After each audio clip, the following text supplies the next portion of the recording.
خوشحالم که زندگی داره برمیگرده به روتین و حالت عادیش.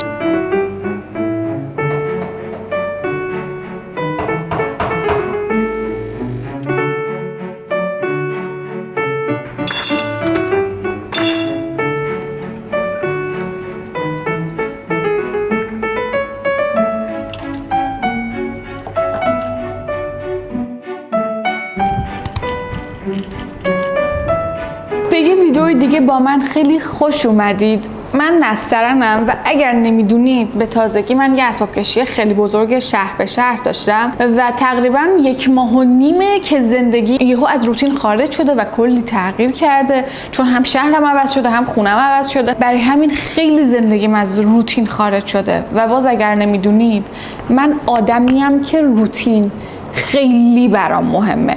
یعنی اینجوری هم که اگر ندونم از شب قبل فردا قراره چه اتفاقاتی برام بیفته و اون اتفاقاتو قراره چه جوری هندلشون کنم، قشنگ استرس میگیرم. البته فکر کنم همه آدما این شکلی ان، ولی یه عده آدما با استرس اوکی ان. یعنی اینجوری ان که هر چی پیش آید خوش آید و چیه که برنامه بریزیم.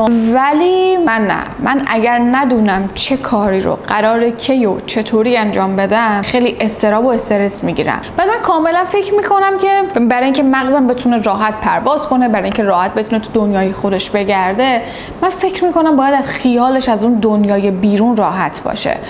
و البته خیلی هم باز برعکس این فکر میکنن که باید تو موقعیت‌های مختلف قرار بگیری، واکنش‌های ناخودآگاه متفاوت نشون بدی تا مغزت بتونه خلاقیت داشته باشه. ولی برای من اصلا اینطور جواب نمیده. باید خیالم قشنگ راحت باشه که اولویت‌های زندگیم دارن انجام میشن، زندگیم رو نظم خاصی، خیالم از زندگی اصلیم راحت باشه تا حالا مغزم بتونه برای خودش آزاد باشه و رویا پردازی کنه و خلاقیت به خرج بده.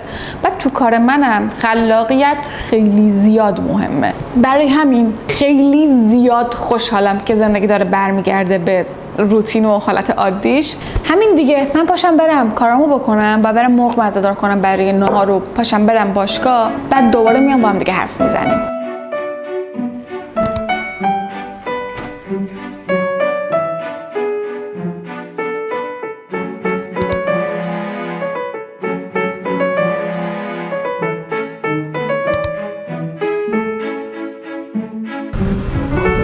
مرسی.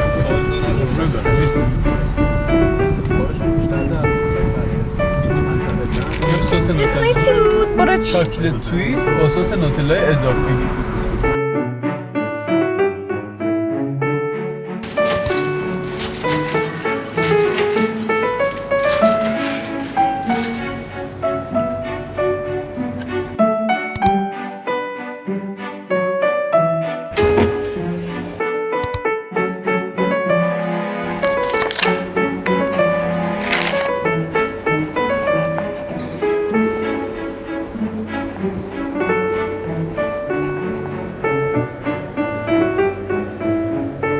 من باشگاه ما رفتم، دوش گرفتم، یه کوچولو به خودم رسیدم. به شدت احساس مریضی میکنم و واقعا نمیخوام مریض شم. یعنی آخرین چیزی که میخوام اینه که مریض شم. این وسطی که دارم دست و پا میزنم که برگردم به زندگی، برگردم به روتین، مریض شم. ولش کن، فعلا راجع به اون حرف نمیزنیم، هیچ علائمی نداریم، بیخیال. ببین، یه کاری که من همیشه انجام میدم برای اینکه برگردم به روتین و خیلی بهم کمک میکنه اینه که برنامه‌ریزی میکنم. بعد برنامه‌ریزی من با برنامه‌ریزی‌های بقیه یه کوچولو متفاوته. این روش رو از خودم در نیاوردم، ولی خب متفاوته با روش‌های بقیه. من اینجور نیستم که هر روز کارامو بنویسم. بذار بهتون بگم که من چیکار میکنم. این روش خیلی برای من کمک کننده است. یعنی یه موقعی مثل امروز قشنگ منو نجات میده. زمانی که حس میکنم دارم غرق میشم، این مدل برنامه‌ریزی قشنگ دستمو میگیره از زیر آب میارتم بیرون. حالا بهتون بگم که چیکار میکنم. من همیشه اول سال جدید میرم یه سالنامه میگیرم. من تو لیست استفاده نمیکنم، از سالنامه استفاده میکنم که هم کوچیک باشه، هم خوشگل باشه، خوش وایب باشه، به مود من بخوره. مثلا امسال اینو گرفتم، نمیدونم پیداست یا نه، خیلی خوشگله. بعد اول سال میرم اینو میگیرم. بعد همون اول سال، معمولا اول فروردین یا شب قبل از سال تحویل این کارو میکنم، یا دیگه همون اوایل میام توی صفحه اول این سالنامه کل اهدافی که از امسال میخوام و مینویسم، کل کارهایی که میخوام امسال بکنم و مینویسم. اهدافی هم که مینویسم همینجور از هر دری سخنی نیست. ببین من باید تو 3 دسته موضوع هدف داشته باشم. یعنی چی؟ یه سری اهداف که به جیبم کمک کنه، یعنی از نظر مالی منو رشد بده. یه سری از اهداف که به جسمم کمک کنه، یعنی باعث بشه که من آدم سالمتری باشم، من آدمی باشم که تو جامعه بهتر دیده میشم از نظر ظاهری. یه سری از کارها که به روح و ذهنم کمک کنه، یعنی اینکه من آدم بهتری باشم، توانمندتر باشم، هنرمندتر باشم، داناتر باشم به نسبت قبل خودم. یعنی همه این حرفایی که میزنم به نسبت جامعه نیست، به نسبت پارسال خودمه. یعنی من با این کارا سعی میکنم تو هر حوزه خودم و یه قدم امسال جلوتر ببرم نسبت به سال قبل. حالا ممکنه یه سال سرعتم خیلی بیشتر باشه، یه سال ممکنه سرعتم کمتر باشه، ولی اینکه توی تمام این حوزه ها برنامه‌ریزی داشته باشی و بهشون عمل کنی کاملا زندگی تو رو بهتر میکنه، یعنی به وضوح بهترت میکنه. حالا بیام براتون توضیح بدم که تو هر دسته چیکار میکنم. مثلا من یه سری برنامه میخوام بریزم برای اینکه از نظر مالی منو قوی تر کنه، یعنی به جیبم کمک کنه. من امسال تصمیم گرفتم که کارهای گرافیکی انجام بدم، کارهای گرافیکی رو بیشتر انجام بدم و میخوام پروژه های کمتری بگیرم ولی با مبلغ بالاتر. یعنی اگه حالت عادی باید 10 تا پروژه بگیرم، این بار میخوام 5 تا پروژه بگیرم، پروژه های پیچیده تری بگیرم که پول بیشتری به دست بیارم. برای اینکه بتونم این کار بکنم یه فلش میکشم روبروش که برای اینکه بتونم پروژه های بیشتری بگیرم باید چه کارهایی انجام بدم. من باید نمونه کارهای پیچیده تر بزنم که وقتی نمونه کارم رو ارسال میکنم اینا بدونن که من از پس این کار پیچیده برمیام. باید یه نرم افزار جدید یاد بگیرم که حتی اسمشو میدونم چیه، میدونم چقدر وقتمو میگیره. باید یه نرم افزار جدید یاد بگیرم که اون باعث میشه که کارام حرفه‌ای تر بشن. و حالا ممکنه شما با توجه به هر هدفی که دارید ممکنه برنامه‌تون متفاوت باشه، ولی مهم اینه که دقیق بدونید که توی این حوزه، مثلا حوزه مالی، چی میخوای و بدونی برای اینکه باید به این برسی باید چه کارهایی انجام بدی. این خیلی مهمه. اینجوری هم نیست که حتما باید یک کار انجام بدی، یعنی ممکنه همزمان که داری یه کاری رو میکنی یه منبع درآمد دیگه هم داشته باشی. اینجوری نیست که فقط مجبور باشی یه کار رو انجام بدی.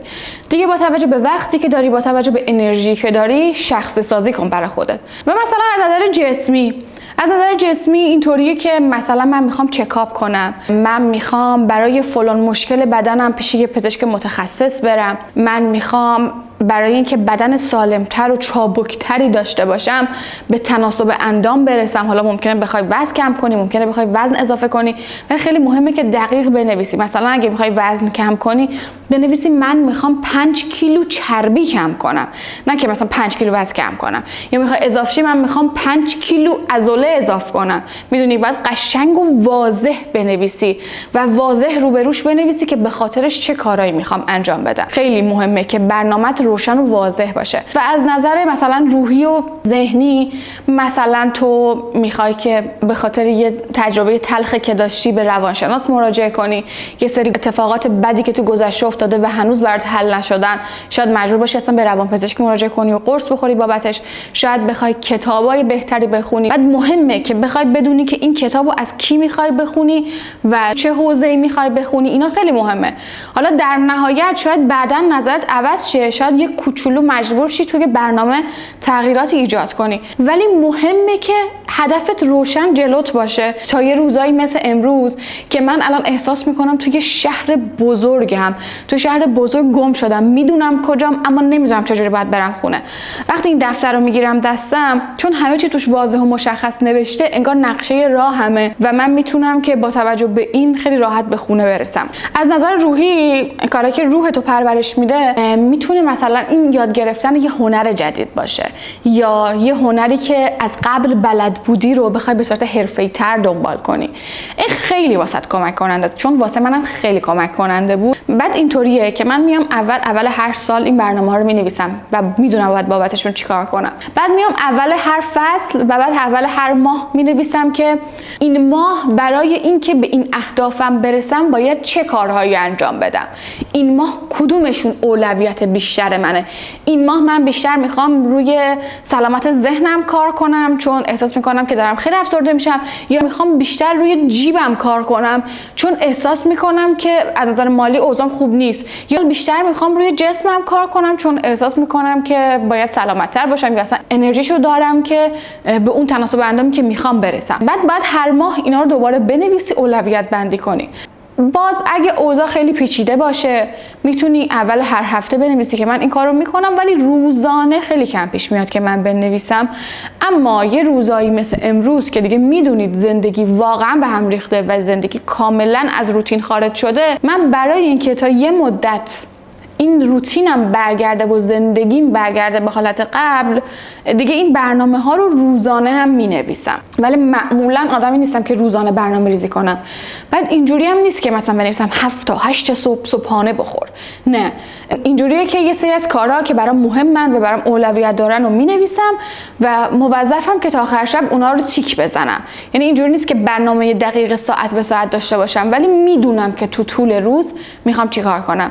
بچه‌ها خیلی برای من کمک کننده است. هر باری که از مسیر زندگی خارج شدم، دقیقاً من هر موقع که برگشتم به این دفتر انگار که دوباره نقشه راهو گرفتم دستم و میدونم باید چی کار کنم، میدونم چی میخوام از زندگی. خیلی هم واقعا وقتی نمیگیره و هزینه‌اش که دفتر کوچیکه سالنامه است که حتی میتونید شما از دفترچه استفاده کنید. بهتون توصیه میکنم با توجه به روحیه خودتون، با توجه به انرژی که دارین، این برنامه رو برای خودتون شخصی سازی کنید و تنها نکته مهمش هم اینه که در نظر داشته باش که تو توی این 3 حوزه باید رشد کنی: مالی، جسمی، ذهنی. اگرم فکر میکنی که چیز دیگه هم هست که واسط مهمه، اونو خودت بهش اضافه کن و به اینم فکر نکن که اوکی حتما باید اول هر سال بنویسم. اتفاقا الانم خیلی موقعیت مناسبیه برای اینکه بنویسی. نزدیک به پاییز، نزدیک به فصل جدید، تازه نصف سال رفته، برای نیمه دوم سال برنامه‌ریزی کنی و کاملا موقعیت مناسبیه که تو یه برنامه‌ریزی خیلی قشنگ 6 ماهه داشته باشی تا آخر سال، بعد بتونی سال جدید دوباره برنامه رو جدید بنویسی. همین دیگه. این کار به من خیلی کمک کرد. امیدوارم که شما هم انجامش بدید و بهتون کمک کنه. الانم باید من پاشم برم. تنها پروژه‌ای که دارم و دیگه کامل تحویلش بدم. من این چند وقت هیچ کار جدیدی نگرفتم، برای اینکه راستش رو بخواین هم خیلی حوصله نداشتم، هم به خاطر اسباب کشی میگفتم که نه من فقط میخوام تمرکز کنم رو خونه. اما الان واقعا میخوام که کار بگیرم و برای همین باید برم کلی نمونه کار خفن بزنم.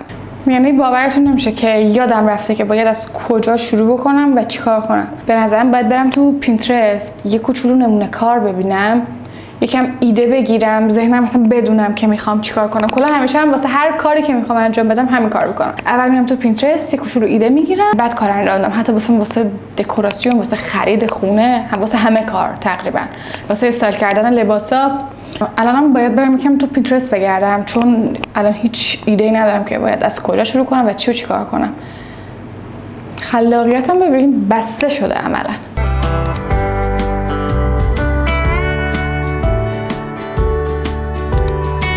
خب بچه‌ها، من الان تقریبا 1 ساعتی کار کردم، ولی چون هم تمرکزم روی کارم بود هم تمرکزم روی فیلم برداری بود، احساس میکنم نتونستم کامل روی کار تمرکز کنم. برای همین فکر میکنم دیگه بهتره ویدیو رو همینجا تموم کنم. بعد کارهای مهمی که میخواستم و انجام بدم و انجام دادم و تقریبا به روتین برگشتم و خیلی از بابتش خوشحالم. میدونم دیگه الان میدونم میخوام برای کارم چی کار کنم، میدونم که چه چیزایی لازم دارم و به نظرم تا حد خیلی خوبی پیش رفتم توی کاری که میخواستم انجام بدم.